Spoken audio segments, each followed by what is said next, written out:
Après une année 2017 difficile sur de nombreux points, tels que la météo, avec un hiver sec où l'on pouvait se demander si on pourrait ou pas remplir nos réserves, suivi d'un été chaud où nous avons su gérer l'irrigation sans restriction, ou presque, ce qui a permis de compléter nos stocks fourragers pour l'hiver.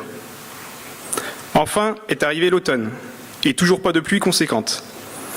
On pouvait voir des nuages de poussière dans les champs pendant les semis, et ce n'étaient même pas les agriculteurs qui manifestaient leur mécontentement en faisant des feux.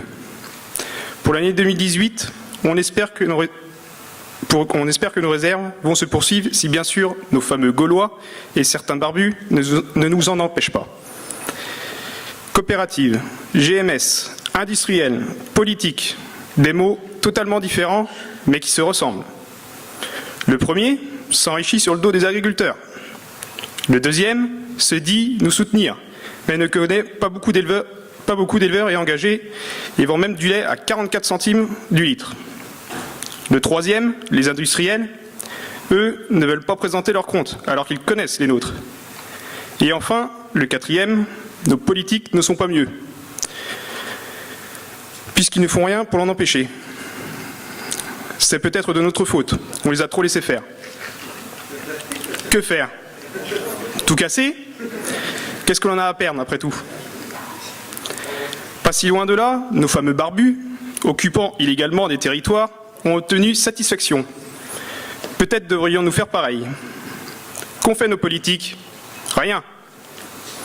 Pendant de nombreuses années, ils ont tout simplement choisi la simplification. Ah, parlons-en de la simplification. Nos fameuses demandes d'autorisation d'exploiter, par exemple. Du jamais vu. De 2 pages, on passe à 15. De 1 mois, on passe à 2, voire 4, et jusqu'à 6 mois pour avoir une réponse. Bientôt, il faudra faire une demande avant de savoir marcher. S'il y a encore des terres qui se laissent, car les plus de 62 ans sont de plus en plus nombreux à garder leurs fermes, et ils les font faire intégralement à façon. Quant à nos députés, ils ont beau être du terrain et jeunes, mais on a l'impression qu'ils courent moins vite que les anciens. Encore faut-il les voir courir d'ailleurs. Tout comme notre ministre, qui comprend tout de travers. D'ailleurs, c'est lequel notre ministre? Celui de l'agriculture ou celui de l'écologie? C'est à se demander.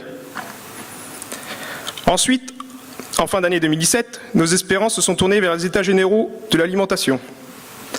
Après 5 mois de négociations acharnées, on nous annonce tout simplement que nos produits ne pourront être vendus en dessous de notre prix de vente majoré de 10%.